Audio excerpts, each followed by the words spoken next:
నమస్తే కోసుకుమరి.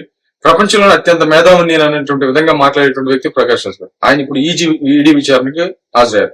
ఈడీ విచారణకు హాజరయ్యడం అంటే ఓకే, ఎందుకంటే ఈ బెట్టింగ్ సంబంధించి ఏదో ప్రమోట్ చేశాడు, ఓకే. కాకపోతే మామూలుగా ఆయన చాలా పెద్ద యాక్టర్ కదా, చాలా మంచి మంచి కంపెనీలు ఉంటాయి, మంచిగా బ్రాండెడ్ వాటికి ప్రమోట్ చేసే విధానం ఉంటుంది. ఈ ప్రకాష్ రాజ్ దానికి ఎప్పుడు కూడా తీసుకున్నటువంటి పరిస్థితుల్లో ఏదో చండాలంగా చిన్న యూట్యూబర్లు, చిన్న సెలబ్రిటీలు చేసుకున్నటువంటి బెట్టింగ్ యాప్ని ఈయన ఎందుకు ప్రమోట్ చేశాడో తెలియదు. అంటే చివరికి ఆయన దొరికింది అదే కావాలి, అంటే ఆయన స్థాయి అదే కావాలి. మరి దీన్ని బట్టి అర్థమవుతుంది. ఇప్పుడు ఈయన ప్రతిసారి పవన్ కళ్యాణ్ గారి గురించి మాట్లాడతారు. పవన్ కళ్యాణ్ గారి ఉన్నతనానికి, పవన్ కళ్యాణ్ గారి వ్యక్తిత్వానికి సంబంధించి ఇద్దరిని కంపేర్ చేసే అంత సీన్ ప్రకాష్ రాజ్ గారికి లేదు. కానీ బట్ చెప్పేటువంటి ప్రయత్నం అయితే ఖచ్చితంగా ఉంది కాబట్టి చెప్తున్నాను. ఇప్పుడు పవన్ కళ్యాణ్ గారు అంటే 20 కంపెనీలు రెడీగా ఉంటాయి. ఏది ఒక్కొక్క కంపెనీకి బ్రాండ్ అంబాసిడర్ వ్యవహరించిన కూడా కొన్ని 100 కోట్లు సంపాదించుకోవచ్చు కొన్ని రోజులు తక్కువ టైంలో. దానికి యాడ్ కూడా ఒక్క రోజు పనిచేస్తే చాలు. అది ఇప్పుడు రోజు పవన్ కళ్యాణ్ గారు సినిమాకి పనిచేస్తున్నారే, మా 2 అవర్స్, ఆ 2 అవర్స్ చాలు డబ్బులు విపరీతంగా వచ్చేస్తాయి యాడ్స్ కి, ఆయన కానీ పనిచేస్తాయి.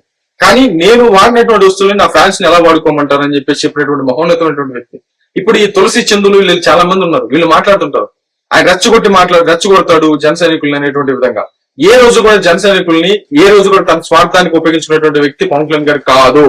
అలాగే స్వార్థానికి ఉపయోగించుకునేటువంటి వ్యక్తి కానీ అయితే ఎప్పుడూ హ్యాండిల్ చేసేవాడు, ఎప్పుడూ విపరీతంగా డబ్బులు సంపాదించుకోడు. మిగతా హీరోలందరూ కూడా ఆ అభిమానులు ఉన్నారనే కదా వాళ్ళకి బ్రాండ్ అంబాసిడర్ గా ప్రమోట్ అంటే వచ్చేది, వాళ్ళకి యాడ్లు వచ్చేది, డబ్బులు వచ్చేది, వాళ్ళకి అభిమానులు ఉన్నారనేటువంటి దాంతో కదా.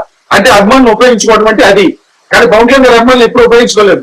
ప్రజల కోసం, ప్రజాసేవ కోసం మాత్రం ఉపయోగించుకున్నటువంటి పరిస్థితులు ఉన్నాయి. ఎప్పుడు కూడా వాళ్ళకి రిస్క్ చేయించలేదు, ఎప్పుడు కూడా రెచ్చగొట్టేటువంటి ప్రయత్నం చేయలేదు. ఇంతకంటే అభిమానులు పవన్ కళ్యాణ్ గారు వాడుకోవడం అని చెప్పడానికి ఇంతకంటే నిదర్శనం ఇంకోటి లేదు. ఇక సినిమాలు అంటారా, ఆ సినిమాకు సంబంధించి ఖచ్చితంగా జన సైనికులు సినిమాకి టికెట్ రేట్లు పెంచారు.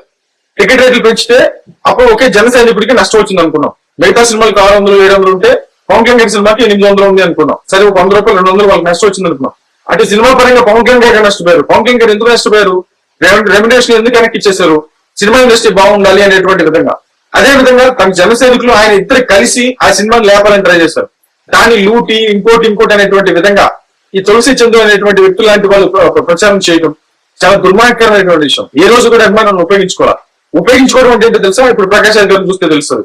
ప్రకాష్ రాజ్ గారిని వేరే భాషస్తుడైనా, వేరే రాష్ట్రస్తుడైనా కూడా మా అసోసియేషన్ కి సంబంధించి పవన్ కళ్యాణ్ గారు ఆయనకి మద్దతు ఇచ్చారు. పవన్ కళ్యాణ్ గారికి రాజకీయ విభేదం ఉన్నప్పటికీ కూడా మద్దతు ఇచ్చారు. అంటే ఉన్నతనానికి నెరవేర్చిన పవన్ కళ్యాణ్ గారు అయితే అధపాతాళానికి, నీచత్వానికి ఈయన అంత నిదర్శనమైనటువంటి విధంగా సోషల్ మీడియాలో భయంకరంగా తిట్టుకున్నటువంటి రోజులు ఇప్పటికీ చేస్తున్నటువంటి పని అదే సోషల్ మీడియాలో.